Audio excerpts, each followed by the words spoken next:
Radioactivity refers to the spontaneous random emission of radiations from the nucleus of unstable atoms into energetically more stable ones. These radiations emitted from the nucleus of atoms, also known as radioactive decay particles, can be of three main types. We have alpha particles, beta particles, and gamma radiations.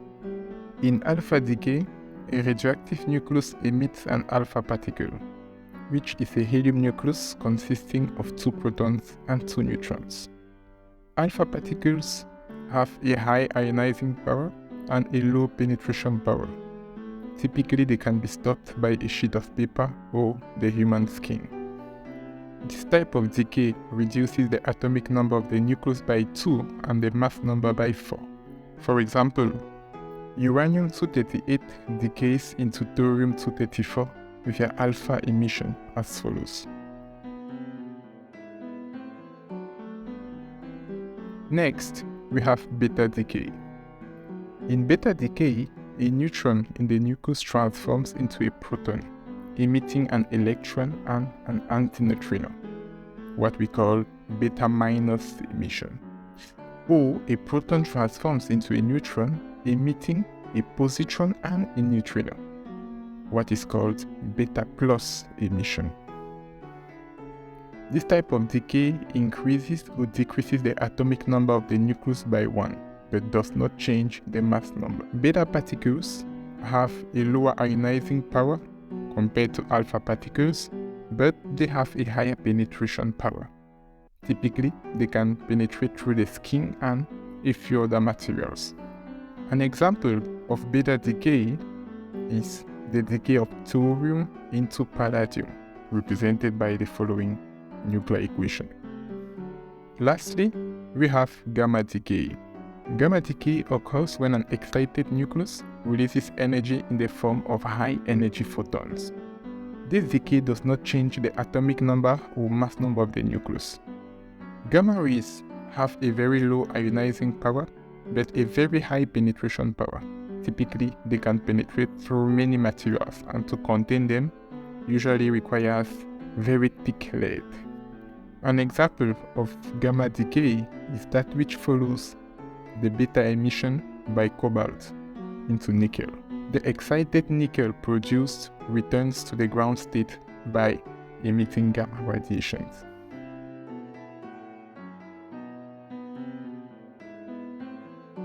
The number of these radiations that is emitted per unit time by a radioactive atom or isotope is known as its activity. It is measured in becquerel. 1 becquerel is equals to 1 disintegration per second. Another more commonly used unit is the Curie, which is roughly 10 billion disintegration per second. The law of radioactive decay. It states that the rate of radioactive decay of an atomic nuclei is directly proportional to the number of nuclei present at any time t. Mathematically, this can be expressed as follows, where lambda is the decay constant and A0 is the initial activity of the radioactive sample, and tau is the half-life, which is the time taken for the activity of the radioactive sample to reduce by half of its original value. The binding energy is the energy required to separate the protons and neutrons in the nucleus of an atom. It is the energy that holds the nucleus together and is equivalent to the mass defect associated to the nucleus. The greater the binding energy per nucleon is, the more stable is the nucleus, and the less probable it is to decay, and vice versa. A change in binding energy during a nuclear reaction results in nuclear energy being released. This can occur in 2 ways, via fusion or fission. Nuclear fission occurs when a heavy atom is excited by a neutron, forcing it to split into 2 smaller atoms. In the process, additional neutrons are also released that can initiate what we call a chain reaction. When each atom splits, a tremendous amount of energy is released. This energy is released because the binding energy per nucleon of the resulting nuclei is greater than the original than that of the original nucleus.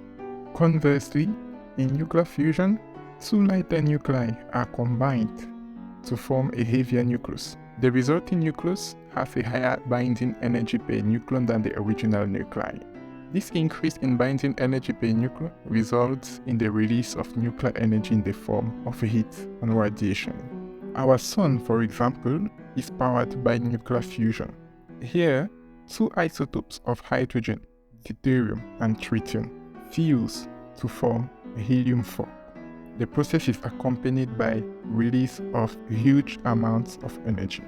These reactions are reproduced on Earth at a small scale in nuclear reactors called tokamaks. There exist several methods for detecting radioactivity, the most common one of which is the Geiger-Müller counter, which is basically a device that detects ionizing radiation by measuring the electrical charge produced when the radiation interacts with a gas inside the counter. Other methods include using a scintillation detector, an ionization chamber, or a solid-state detector, and in some cases, a gold leaf electroscope.